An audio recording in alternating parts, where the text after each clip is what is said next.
How's it going, guys? So I've been making fossil hunting videos down here at Walton on the Naze for around about 2 years or so, and every single video I get the same question: how do you find shark's teeth?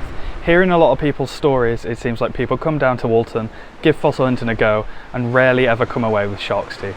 So today I've put together a really quick video to tell you some of the tips that I've learned over the past 2 or 3 years of how you can best find shark's teeth here at Walton, and hopefully the next time you visit you won't come away empty-handed. Enjoy the video. I'm Adam and welcome to Naturescope.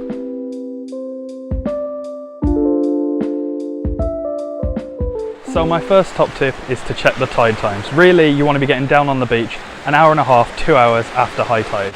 That way the beach is just showing itself, nobody else has had a chance to look yet, and you've got the best chance of finding fossils that have just freshly been brought in by the tide. And I've got some proof of that right here.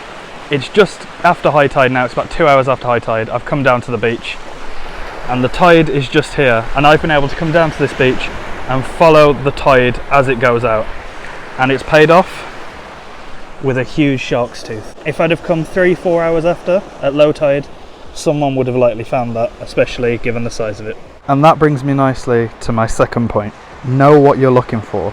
This right here in my hand is an incredibly good example of a shark's tooth, so screenshot it. This is what you're looking for. The main features are of course this little cartilage bit at the very top.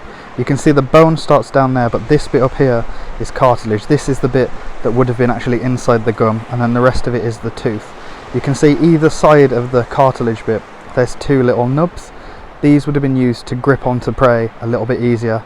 These are usually the first things to go, so they're not on every single shark's tooth, but this is a really good example of one. Most of the ones you find though are not going to be in that good of a condition and not going to be that size. This one is probably around about 5 times smaller.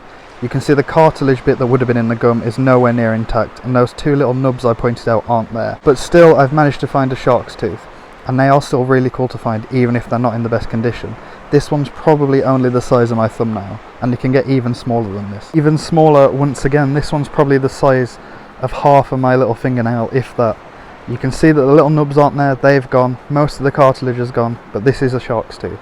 So screenshot the 3 teeth I've showed you, keep them with you, and use them as a comparison if you find something that you think might be a tooth. I'd say around about 70% of shark's teeth hunting is knowing what you're looking for, getting your eye in, and knowing exactly what to find. Imagine playing a game of Where's Wally where you didn't really know what Wally looks like. That's what most people are doing when they go shark's teeth hunting, so screenshot those and take them with you. So my next tip is to understand that the fossil hunting doesn't really start once you're on the beach. It starts a little bit before, and you need to analyse what you do on the beach to work out where you can find the fossils. So I'm on the main fossil beach now, and as you can see there's a full sort of beach in front of me. A lot of people I see will search here just below the cliffs because they assume that, you know, that's where all the fossils are fell out of.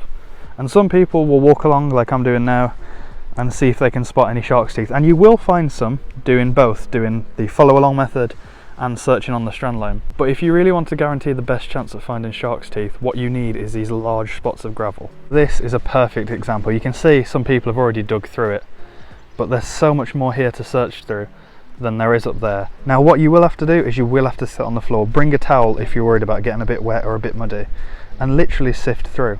What I'm going to do now is I'm going to set up my tripod. I'm going to sit down on that gravel spot that I just showed you, and I'm going to dig around, and I'm going to set up a time lapse and show you exactly how long it takes me to find a shark's tooth.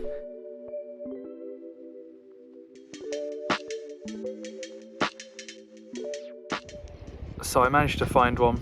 It probably took me around about 2 minutes, and it was really tricky because the sea has brought in a lot of really fine rocks and small pebbles, so it made everything almost look the same, but I did manage to find one. I'm hoping you can see that. I'm just re-recording the last little bit of that because the wind started to pick up and you could barely hear me.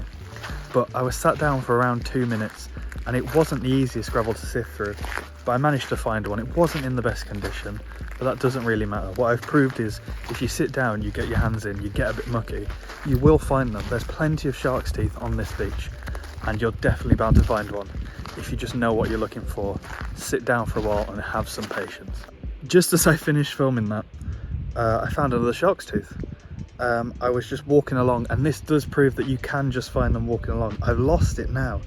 Hang on, let me turn the camera around. I found it. There's one just here and another really good one. So yeah, you can sit down and dig around. but you can also get lucky and find one just wandering along. I suppose what I'm trying to say is there's a lot of different ways that you can find shark's teeth. You just need to find the best one for you. The final thing and sort of tip I guess I wanted to talk about is the weather and the time of year. I'd imagine a lot of you watching this will come here for a couple of days during the summer holidays, and honestly, that's not the best time to find shark's teeth. Usually, the calmer the weather, the harder it is to find them. So what you really want to do is try to come in the winter. January and February are quite known to be the best months around here, where we have lots of storms, cold, harsher weather, and that stirs up a lot of the sand and shingle that's already on the beach, so releases those shark's teeth that are already there, but also erodes more of the cliff and then churns that up and releases new shark's teeth onto the beach. And that's it from me. I hope some of these tips were helpful. If you did find them useful, leave us a like, it really helps us out.